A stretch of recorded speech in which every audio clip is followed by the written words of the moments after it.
vamos a abordar las adecuaciones tributarias relacionadas con este proceso de perfeccionamiento del trabajo por cuenta propia y que están relacionadas también, dan continuidad al proceso de implementación de lineamientos aprobados de política económica y social aprobados en el 7º Congreso del Partido, especialmente con aquellos que refieren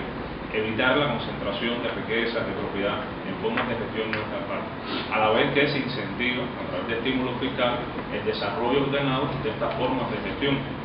Pero además debe aplicarse estas medidas con el objetivo de fomentar la cultura tributaria de toda nuestra sociedad, de toda la población, con el objetivo de que se asuma, se tome conciencia de la responsabilidad en el pago de los tributos como forma de soportar, de contribuir al sostenimiento de los gastos públicos en los cuales nos beneficiamos todos. Se debe perfeccionar también, que es otro de los lineamientos, los mecanismos de control, los mecanismos de gestión del pago de estos tributos. Por ello también estas medidas están acompañadas de un proceso de fortalecimiento de los procedimientos de fiscalización, de control y de la propia institución encargada en nuestro país de realizar estas tareas, que es la Oficina Nacional de Administración Tributaria. Debemos destacar que las recaudaciones del sector del trabajo por cuenta propia desde el año 2010, con la ampliación, la extensión de este sector en nuestra economía, han venido creciendo en un presupuesto donde el 86% se garantiza a través de las contribuciones de las empresas estatales. El sector del trabajo por cuenta propia ya participa con un 5%. Específicamente en este año 2018 están planificados en esa cifra. Pero su mayor impacto está precisamente en los presupuestos locales, donde logran niveles de participación en el financiamiento de las actividades a ese nivel que son superiores. Por ello se ratifica la responsabilidad que tienen los gobiernos locales en la gestión de los aportes de este sector de contribuyentes, de este sector económico. Y aquí que se ratifican facultades en relación con el control, con la adecuación de las cuotas tributarias de los que ejercen estas actividades. Con estas medidas también se enfrenta, se le da seguimiento a un grupo de incumplimientos que se manifestaron en estas actividades. Ya se explicaba la subdeclaración de ingresos para el pago de los tributos, que se pone de manifiesto en obligaciones corrientes como estas que de forma mensual tienen que realizarse el pago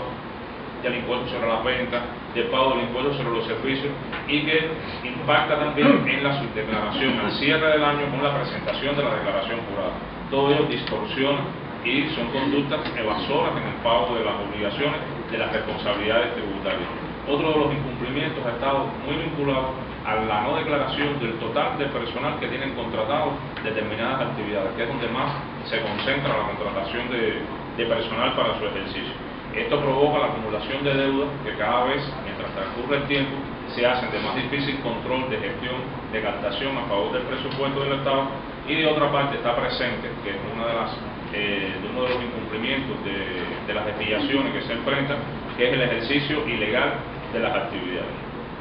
Este proceso de ordenamiento y la aplicación de medidas tributarias ratifica lo que en política tributaria aprobada es la carga que está aprobada para este sector de contribuyentes. No va a significar un incremento de la carga tributaria. Estas medidas reacomodan, reordenan a partir del proceso de adecuación que se viene realizando, ya se explicó, de un grupo de actividades. Se agrupan actividades que hoy existían en 28 actividades, o sea, un número determinado de actividades, se agrupan en 28, y esto requiere que haya un pronunciamiento sobre el régimen de tributación que va a tener, cuáles son los gastos deducibles, las cuotas que van a aplicar, estas que eran actividades diferentes y ahora van a estar con un mayor alcance en su aplicación, estas que quedan definidas. De esas 28 actividades, 14 van a aplicar el régimen general de tributación. Aquí debemos distinguir, debemos explicar que para el ejercicio del trabajo por cuenta propia existen dos regímenes de tributación.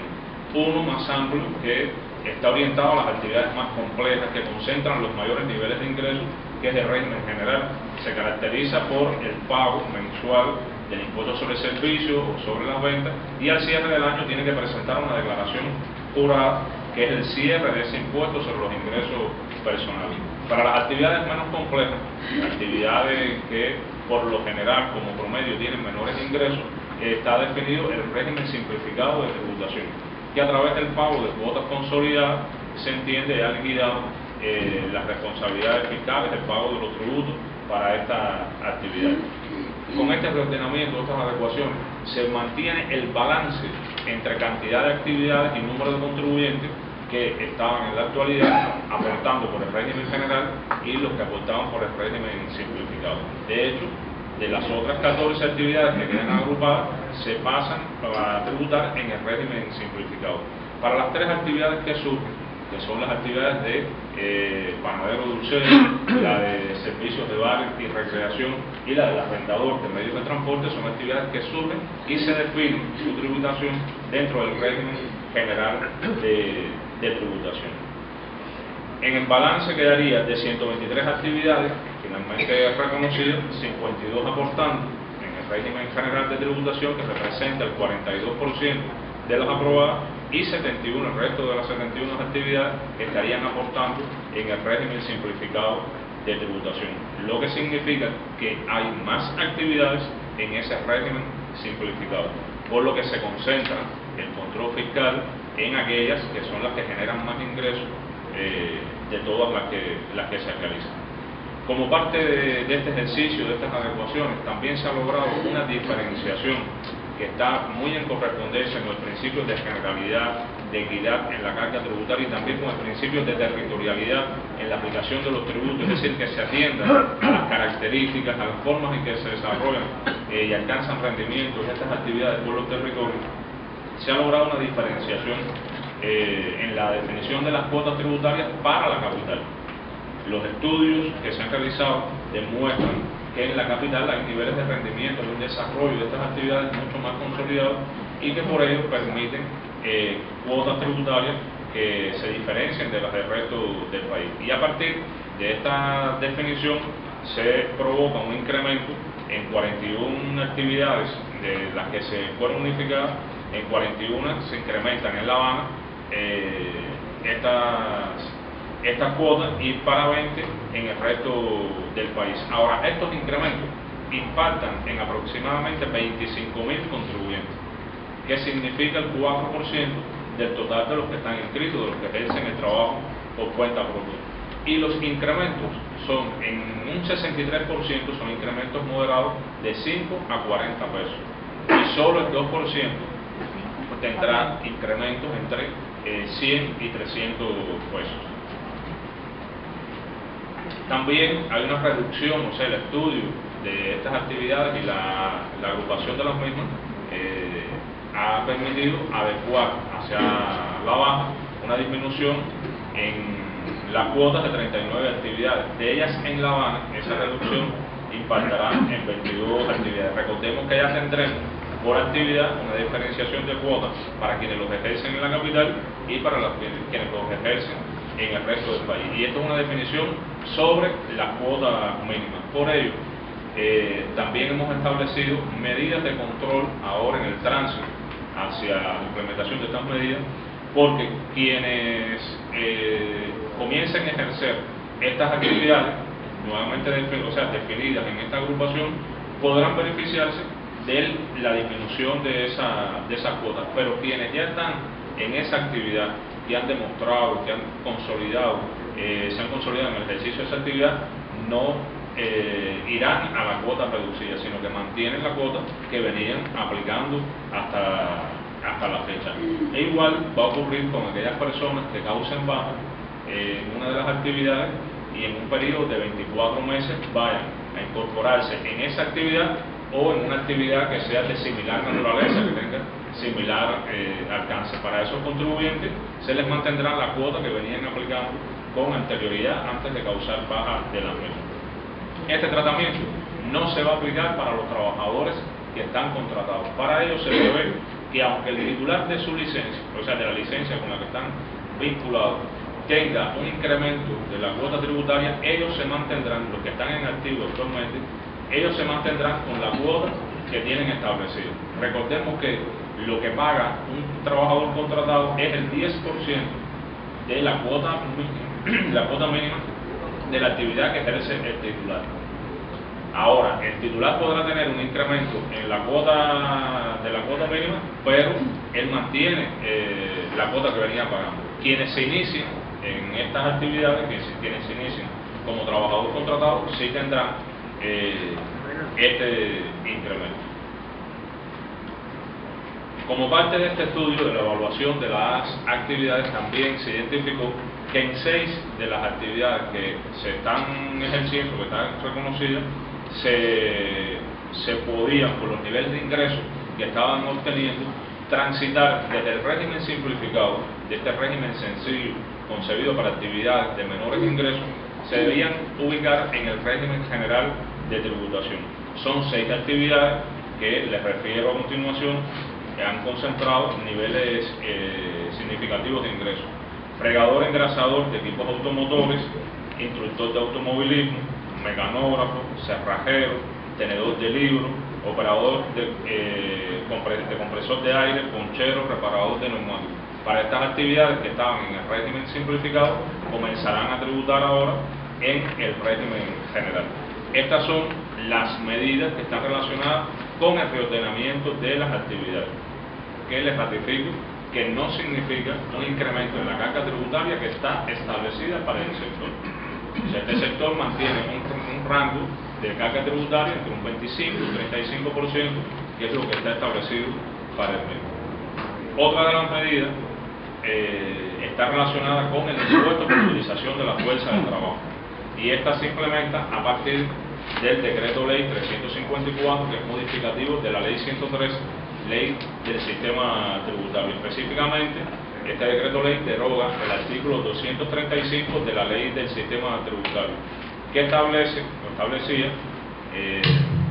una exención del pago del impuesto por la utilización de la fuerza de trabajo por la contratación hasta 5 trabajadores. Y es importante entender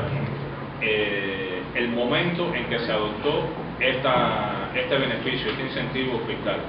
Esto ocurre en un proceso de ordenamiento laboral. Ocurre también como un estímulo al desarrollo de este sector, que en aquella fecha contaba con 157.000 contribuyentes y en estos momentos son más de 590.000 los que ejercen el trabajo por cuenta propia. Pero en su estructura son precisamente los trabajadores contratados por estos titulares de licencia, una de las que más dinámica, mayores crecimientos ha tenido en el ejercicio del trabajo por cuenta propia, representando en la actualidad el 24%, que es una de las actividades que más trabajadores concentran. Además, esta es una medida, el pago del impuesto por utilización de la fuerza de trabajo y su generalización a todo nivel de contratación, que contribuirá al ordenamiento laboral en este sector. Actualmente, les decía, son 134.000 los trabajadores que están vinculados en el mismo, y a la vez que se elimina el beneficio de exención del pago del tributo, también hay un reordenamiento, una redefinición de la base de cálculo mínima de este impuesto. Conocemos que es un impuesto que se paga con un tipo impositivo ahora reducido, lo que constituye también uno de los elementos que da lugar a la eliminación del beneficio. Empezó la tributación de este impuesto a razón de un 25% y ahora se ha disminuido a un 5%, es decir, que la carga tributaria específica de este tributo se ha reducido significativamente, ahora solo un 5%. Y la base de cálculo es el nivel de remuneraciones, lo que se paga a estos trabajadores contratados, siempre que sea superior a una determinada cuantía según el nivel de contratación. Esta base mínima se ha actualizado, porque en primer lugar tendría que definirse para ese primer nivel de contratación. De hecho, para los primeros 5 trabajadores, una contratación hasta 5 trabajadores, la base imponible mínima, es decir, a lo que se le aplicará ese tipo impositivo del 5%, será de un salario medio, el salario medio del territorio. La contratación de 6 a 10 trabajadores se basará en 2 salarios medios, de 11 a 20 trabajadores, 3 salarios medios, y cuando se contrate a más de 20 trabajadores, entonces la base mínima para el pago del impuesto será de 6 salarios medios. Recordemos que siempre esta medida de la base de cálculo tiene un carácter complementario, supletorio, porque el principio es que se pague por lo que realmente, o sea, se contribuye por lo que realmente se le paga al trabajador. Y esta base mínima es una protección no solo para el presupuesto, o sea, que se pague en correspondencia con lo que hoy se retribuye al resto de los trabajadores en la economía, sino que también constituye un referente y se constituye una protección para ese trabajador en cuanto a un nivel mínimo de retribución. Esta es una medida que tendrá impacto no solo para los trabajadores por cuenta propia, sino que a partir de todos estos elementos de cómo ha evolucionado el sector y el propio impuesto ha ido desgravándose a partir de la reducción del tipo impositivo, impactará también en otras formas de gestión no estatal. Será de aplicación también para la contratación en el sector artístico y en las cooperativas no agropecuarias.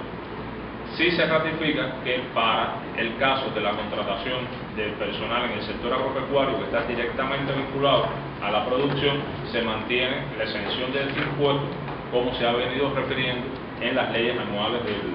del presupuesto. Otra de las medidas está relacionada con la habilitación de cuentas bancarias, lo cual está regulado en la resolución 197 del Ministerio de Finanzas de 30 de junio del presente año. Esta es una medida que comienza a aplicarse de forma gradual,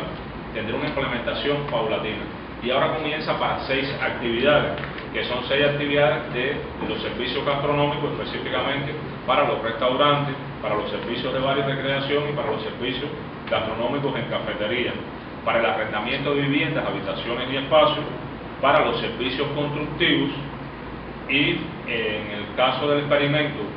que se aplicará en la capital para la transportación de pasajeros de 4, medios de transporte de 4 a 14 plazas, también se exigirá la habilitación de esta cuenta bancaria fiscal. E insistimos en esta calificación del fiscal por la naturaleza, el objetivo que tiene esta cuenta bancaria, cuya implementación va a contribuir a mejorar el control sobre las operaciones que realizan los trabajadores por cuenta propia. Va a brindar mayor transparencia en todas esas transacciones que se realizan entre los propios trabajadores por cuenta propia, con otras formas de gestión no estatal y con las propias entidades estatales, con las que se identificó que existían debilidades, que habían existido desviaciones en ese proceso de contratación. La habilitación de las cuentas bancarias será en pesos cubanos, aunque se reconoce la posibilidad de que en aquellas actividades donde hoy existen transacciones en pesos convertibles con entidades estatales, también se pueda reconocer ante la administración tributaria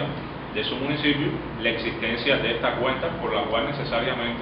irán realizándose también otras transacciones. Las principales operaciones que realizan los trabajadores por cuenta propia deben transitar por estas cuentas. Así lo establece la resolución y constituye una obligación del trabajador por cuenta propia, no solo reconocerla ante la administración tributaria, sino brindarle información de esa cuenta para todas las personas con las que contrate y conforme a los medios de pago que hoy tiene reconocido el sistema bancario, que esas operaciones transiten por esa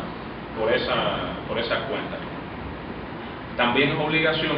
de las entidades estatales ordenar los pagos por los servicios que contraten a los trabajadores por cuenta propia hacia esas cuentas bancarias fiscales. Como requisito para la operatoria de estas cuentas debe mantenerse un saldo mínimo en cada una de ellas, que será el equivalente a 3 cuotas mensuales que tenga establecida la actividad que ejerce el trabajador por cuenta propia. Ese es el saldo que tiene que garantizar al cierre de cada mes. Esto es una medida orientada al control, facilitará en la extensión, la bancarización de todas estas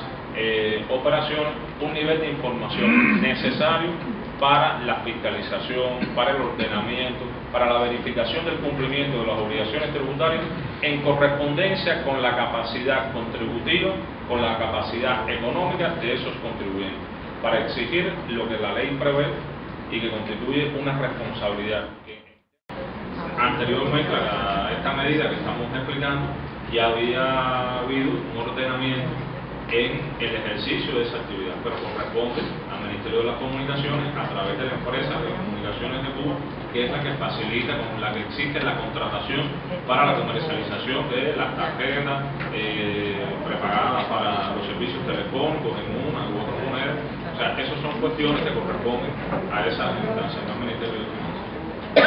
Considerando que, como ustedes verán, son componentes de diferentes organismos y de distintas esferas. Yo les propongo